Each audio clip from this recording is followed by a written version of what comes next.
on parle de la résurrection de Jésus, Pâques, et on parle de l'ascension, et après on parle de Pentecôte. Mais entre l'ascension et la résurrection de Jésus, cette période, ça a été une période clé du ministère de Jésus. C'est la période clé. Nous voulons lire dans Actes, déjà nous lisons Actes 1, c'est Jésus qui dit à partir de 8, 8 jusqu'à 11.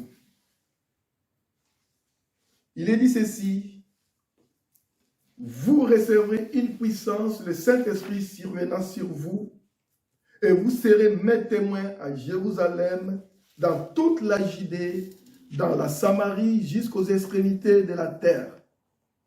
Après avoir dit cela, il fut élevé pendant qu'il regardait, et une nuée les doroba à leurs yeux.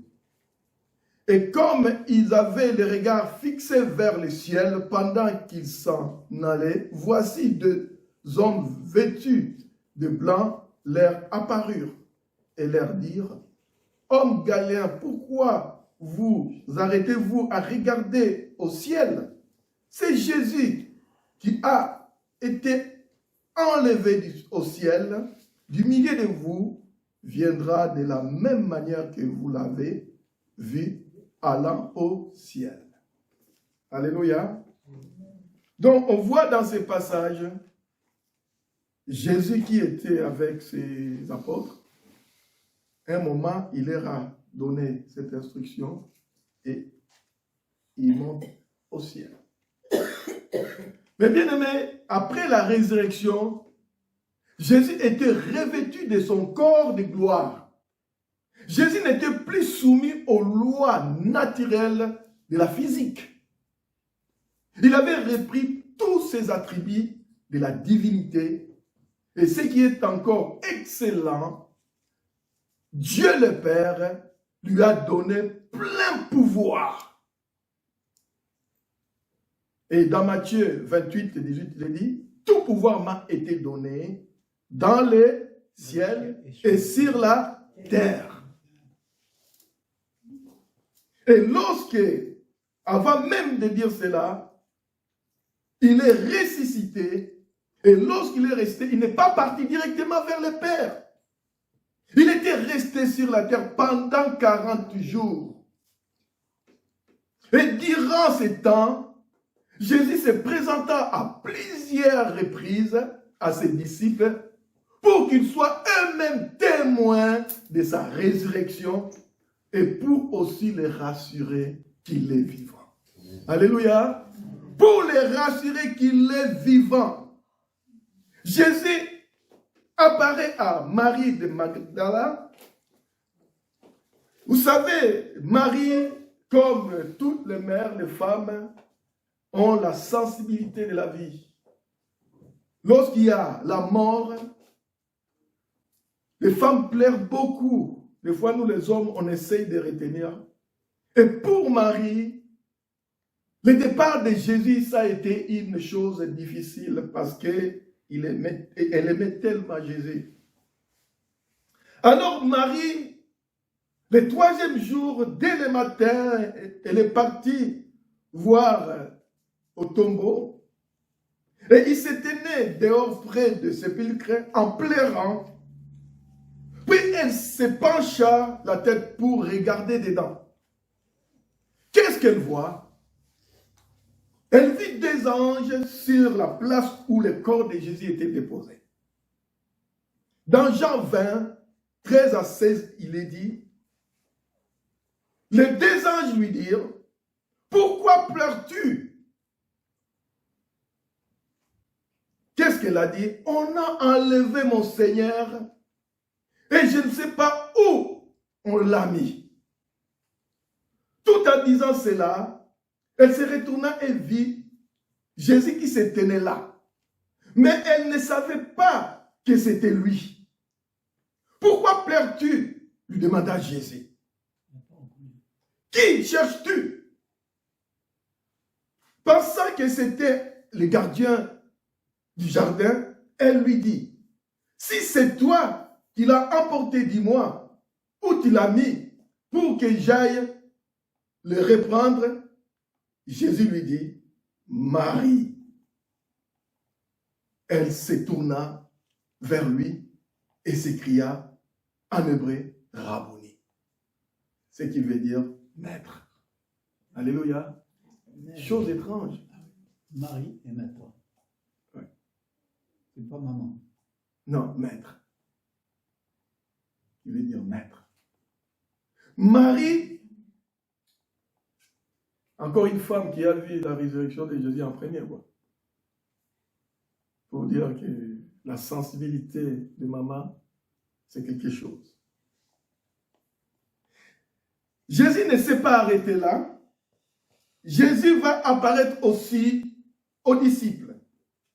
Le même jour, alors que les disciples étaient enfermés à cause de la crainte des Juifs, brusquement, Jésus vint et se présenta au milieu d'eux et leur dit, la paix soit avec vous. Comme je vous avais dit, Jésus avait revêtu de son corps de gloire et il n'avait plus de contraintes physiques. Il pouvait franchir des murs, il pouvait apparaître, il pouvait disparaître. Dans Jean 20, 22, tout en disant cela, il leur présenta ses mains et son côté. Les disciples furent remplis de joie parce qu'ils voyaient le Seigneur. Que la paix soit avec vous, leur dit-il de nouveau. Comme le Père m'a envoyé, moi aussi je vous envoie. Après avoir dit cela, il souffla sur eux et continua. Recevez l'Esprit Saint. Alléluia. Amen. C'est merveilleux. Là, Jésus leur dit, recevez le Saint-Esprit. Des fois, ce que nous venons de lire tout à l'heure, ça peut porter des confusions.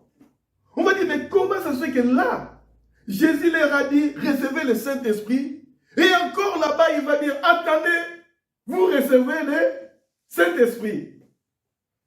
Il y a deux nuances ici. Recevez l'Esprit Saint ici, ou le Saint-Esprit, c'est là où ils ont été remplis du Saint-Esprit. La nouvelle naissance. Allez, vous comprenez? Ils ont reçu le Saint-Esprit de la nouvelle naissance. C'est-à-dire qu'il a soufflé sur eux et ils ont été remplis du Saint-Esprit à ce moment-là. Alléluia. Amen. Ils ont été remplis du Saint-Esprit. Mais l'autre, vous recevez le Saint-Esprit, C'est pas pareil. c'est pas pareil. On y viendra. En ce moment-là, Thomas, appelé Didyme, n'était pas là quand il fut arrivé. Les autres disciples lui dirent qu'ils avaient vu le Seigneur, mais il leur dit, si je ne vois pas dans ses mains la marque des clous, et si je ne mets pas mon doigt dans la marque des clous, et si je ne mets pas ma main dans son côté, je ne croirai pas. Ah, Thomas, l'incrédule. Et en même temps, lorsqu'ils discutaient, 8 jours plus tard, donc écrit dans Jean 20, 26 à 29, les disciples étaient de nouveau réunis dans la maison.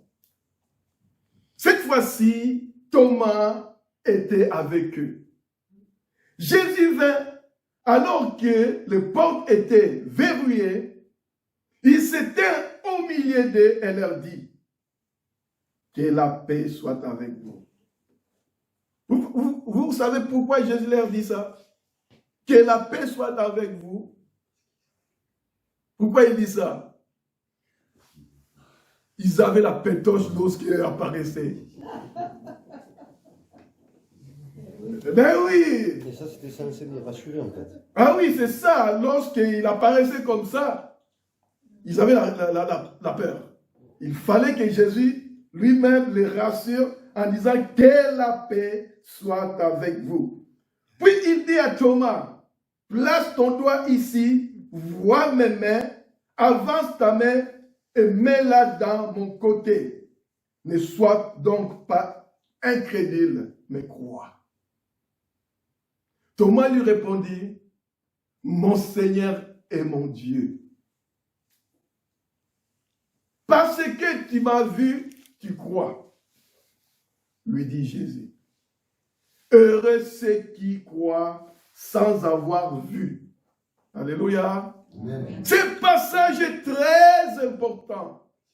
Heureux ceux qui ont cru sans avoir vu. Cette parole concerne nous tous qui croyons en Christ.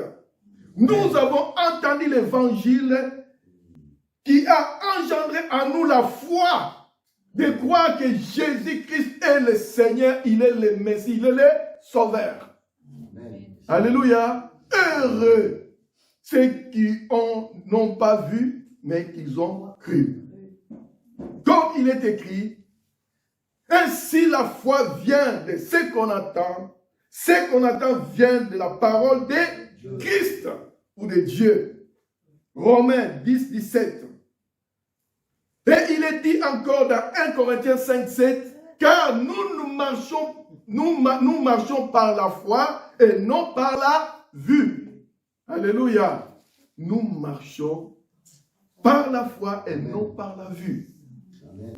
Et l'apôtre Pierre nous dit aussi, vous l'aimez sans l'avoir vu. Vous croyez en lui sans le voir encore. Vous réjouissant d'une joie merveilleuse et glorieuse parce que vous obtiendrez le salut de vos âmes par le prix de votre foi. Alléluia. Amen. Parce que nous avons la foi. C'est la foi qui a été engendrée en nous, que nous croyons que Jésus-Christ, il est le Sauveur, Jésus-Christ, il est le Seigneur. Sans la foi, mes bien-aimés, nous ne pourrons jamais accepter cela. Même Didyme ou Thomas qui était là, il a fallu qu'il voit pour qu'il puisse dire « Mon Seigneur, mon Dieu ». Et d'ailleurs, même que si on regarde, il n'avait même pas touché. Il paraît qu'il n'était pas pour toucher Jésus. Il a dit, c'est mon Seigneur, mon Dieu. Jésus apparaît aussi aux deux disciples sur les chemins d'Emmaüs. Comme je vous ai dit, Jésus apparaissait comme ça pour rassurer ses disciples qu'il est vivant. Pour leur dire que je suis là. Alors ces deux disciples de Jésus allaient à Emmaüs, situé à peu près à 12 km de Jérusalem. Ils parlaient de tout ce qui s'était arrivé à propos de Jésus. Pendant qu'ils parlaient et discutaient, Jésus s'approcha et fit route avec eux. Mais ils ne l'ont pas reconnu de leurs yeux. Ils ne l'ont pas reconnu. Pourquoi? Pourquoi ils l'ont pas reconnu? Peut-être Dieu n'a pas ouvert les yeux spirituels pour qu'ils les connaissent, ou encore à cause de la tristesse, à cause de tout ce qui s'est passé, les avait accablés, et ils n'ont pas pu le voir. Je ne sais pas. Dieu lui-même il sait. Mais c'est des suppositions. Hein? Ce n'est pas des choses qu'on suppose. L'inconnu leur demanda de quoi il parlait, et ils lui répondirent ce qui s'est. Si c'est lui seul, l'inconnu ne savait pas tout ce qui s'était passé en Israël. Alors, il lui dit, mais écoutez, vous ne savez pas ce qui s'est passé à propos de Jésus de Nazareth, qui était un prophète puissant en œuvre et en parole devant Dieu et devant tout le peuple. Les magistrats et les sacrificateurs, les principaux sacrificateurs l'ont condamné à mort et l'ont crucifié. Nous espérions qu'il serait lui qui délivrerait Israël. Ils étaient complètement dans la déception par rapport à ce qui s'est passé à Jésus. Ils avaient donné plein espoir à Jésus, comme quoi c'est lui qui va faire la révolution en Israël. Mais on l'a tué et ils ne savent pas ce qui s'est passé. Et après, ils ont continué leur discussion. Il est vrai que quelques femmes d'entre nous nous ont fort étonnés. Ils ne voient pas. En disant que l'homme, ils ont vu des anges qui leur ont annoncé qu'il est vivant. Mais quelques-uns de nous sont partis voir les sépulcres et ils l'ont trouvé vide, comme les femmes ont dit. Ils ont pris un super cheval. Et oui, ils ne croyaient pas. Ils sont en train de dire des suppositions. Ils ont dit oui, les femmes ont dit, et les femmes, tout ça. Et puis quelques-uns, ils sont partis voir. Mais ils ne croyaient pas qu'il était vivant. Mais comme Jésus connaissait bien ce qui était dans leur cœur, cet inconnu leur dit, homme sans intelligence dont le cœur est là à croire de ce qu'ont dit les prophètes. Et il commença à leur expliquer dans toutes les Écritures et ce qui concernait le Christ par Moïse et par les prophètes. Et comme ils étaient proches du village où ils allaient, la nuit tomba et ils demandèrent à l'inconnu de rester avec eux. Alors qu'ils se disaient l'un à l'autre, non, alors que pendant qu'ils étaient à table, l'inconnu, toujours l'inconnu là, l'inconnu prit le pain et après avoir rendu grâce, il les rompit et leur donna. Qu'est-ce qui s'est passé après? Alors, leurs yeux s'ouvrirent et ils les reconnurent, mais qu'est-ce qui s'est passé? Jésus s'est volatilisé. Ils l'ont reconnu, mais Jésus a disparu devant leurs yeux. Alors, ils se dirent l'un et l'autre, notre cœur ne se brûlait-il pas au-dedans de nous lorsqu'il nous parlait en chemin et nous expliquait les Écritures?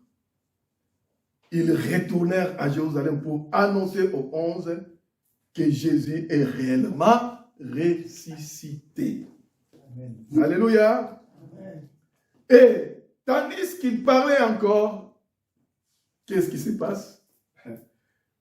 Jésus il a fait quoi? Jésus se présenta au milieu d'eux en disant que la paix soit avec vous.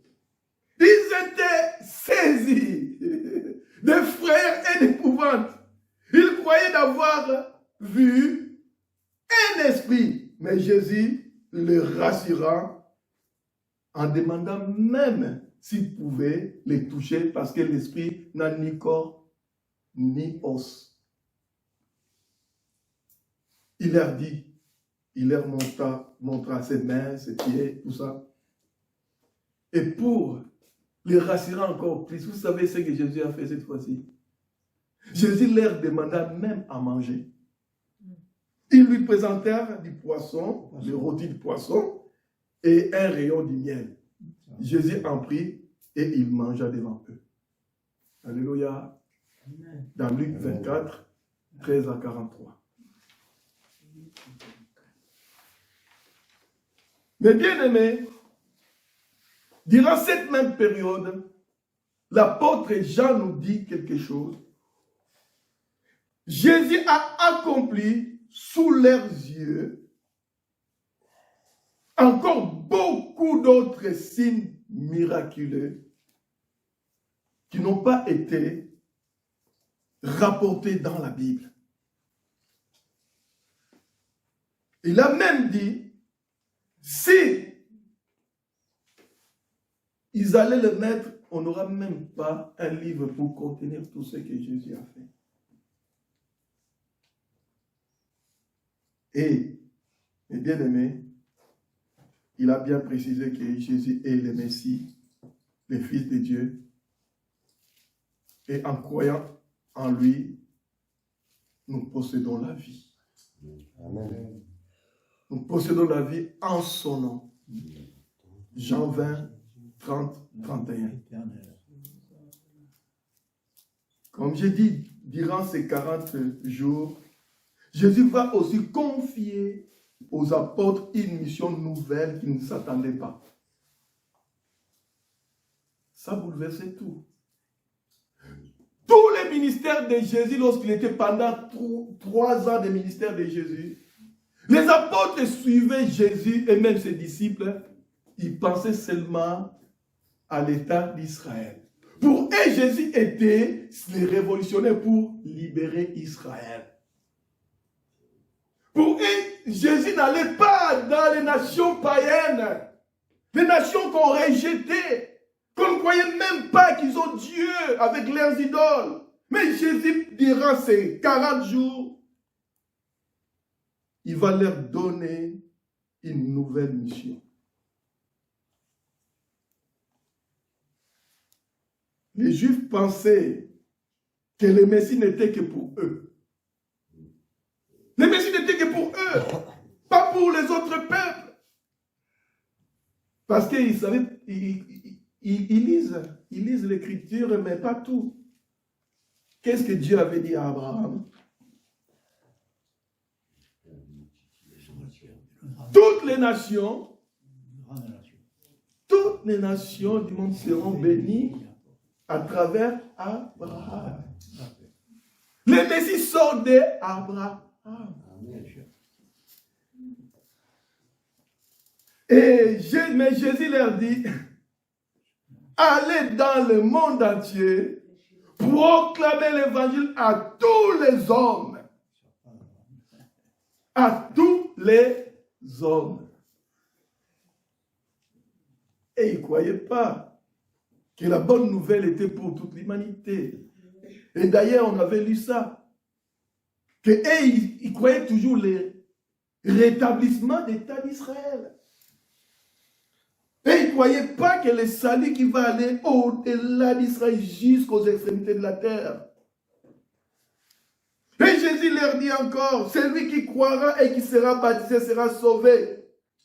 Mais celui qui ne croira pas sera condamné. Marc 16, 15 à 16. Et dans Matthieu 28, 19, 20, il est dit encore, mieux encore. Allez donc dans le monde entier, faites des disciples parmi tous les peuples. Alléluia. Eh oui, faites des disciples parmi tous les peuples dans le monde entier.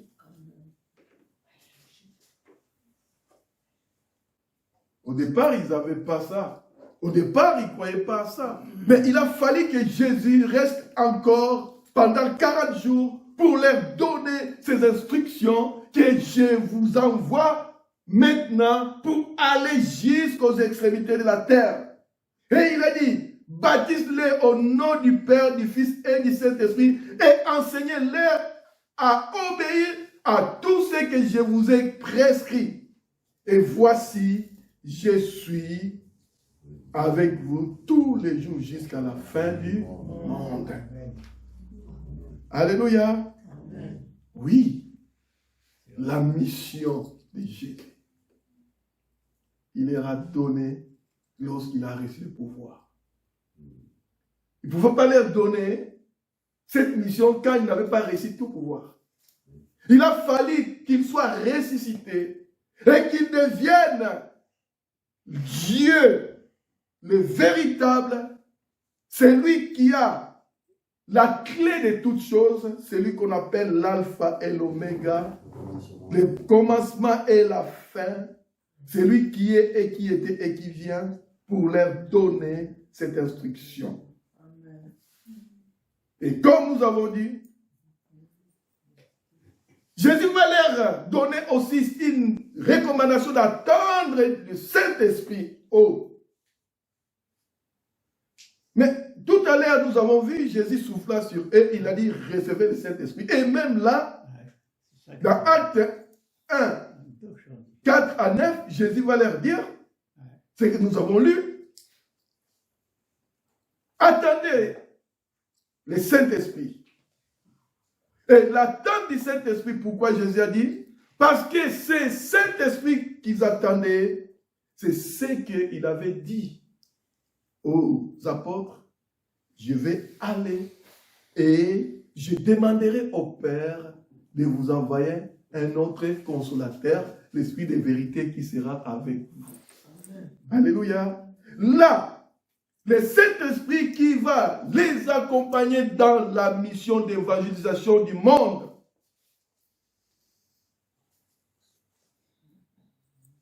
Et, mes bien-aimés, Jésus va leur dire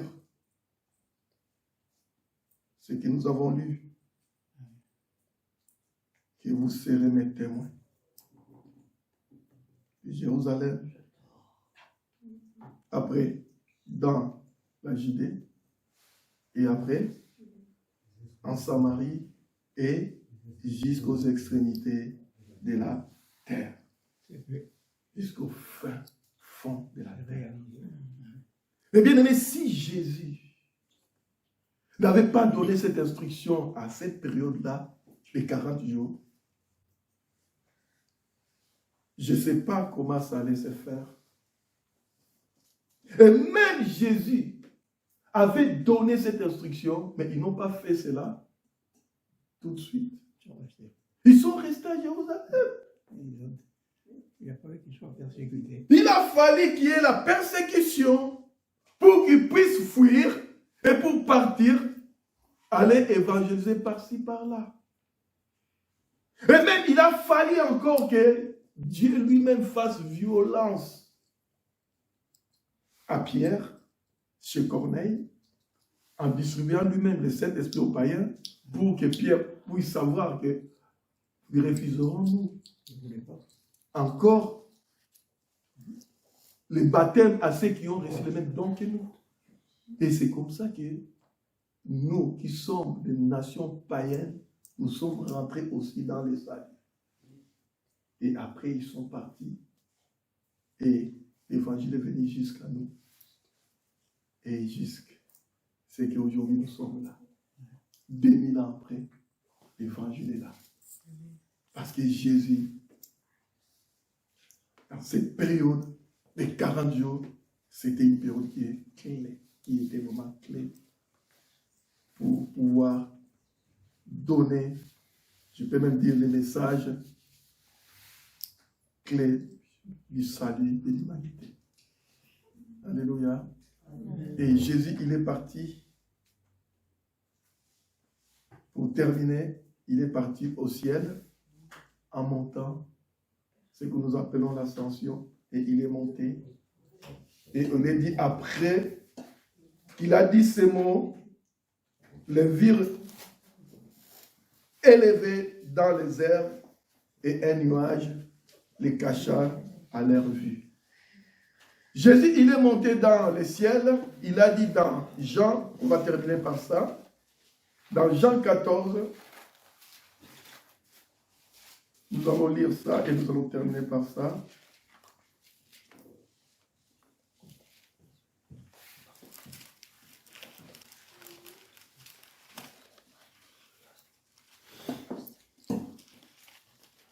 Jean 14. Voici ce que Jésus a dit. Jean 14, 1 à 4. Que vos cœurs ne se troublent point. Croyez en Dieu et croyez en moi. Il y a plusieurs demeures dans la maison de mon Père. Si cela n'était pas, je vous l'aurais dit. Je vais vous préparer une place. Alléluia. Il est monté au ciel pour nous préparer une place. Et lorsque je m'en serai allé et que je vous aurai préparé une place, je reviendrai et je vous prendrai avec moi, afin que là où je suis, vous y soyez aussi. Bravo. Vous savez Amen. où je vais, et vous savez les chemins. Alléluia. Oui. Nous savons les chemins. Jésus, il va venir à 2 temps. Premier temps, il ne touchera pas le sol, mais il viendra nous, il va nous attirer. L'ascension de Jésus, c'est un phénomène qui fera aussi à l'église ce que nous appelons l'enlèvement. Alléluia. L'enlèvement de l'église. Il y aura un moment où l'église va aussi monter. Je ne sais pas si tout le monde verra les chrétiens monter ou seulement on va disparaître, je ne sais pas. Mais je me suis posé la question, mais C'est mignon. Jésus, ils l'ont vu monter physiquement, non? Et pourquoi pas nous? Dans 1 Thessaloniciens 4, il est dit quoi? Qu'est-ce qu'il est dit dans 1 Thessaloniciens 4? Il est dit clairement, nous ne dévancerons pas les morts en Christ. N'est-ce pas? Il est dit, au son de la trompette, qu'est-ce qui va se passer? Les morts en Christ résisteront. Et nous, les vivants, si nous sommes là, comme aujourd'hui, ben, clin d'œil, nous allons transformer en corps de gloire et nous monterons dans les airs à la rencontre de Christ. Alléluia. L'enlèvement. C'est un sujet de nous tous qui croyons en Jésus. Amen. Et il nous prépare des places pour chacun de nous. Amen. Que le nom du Seigneur soit béni. Amen. Amen. Amen.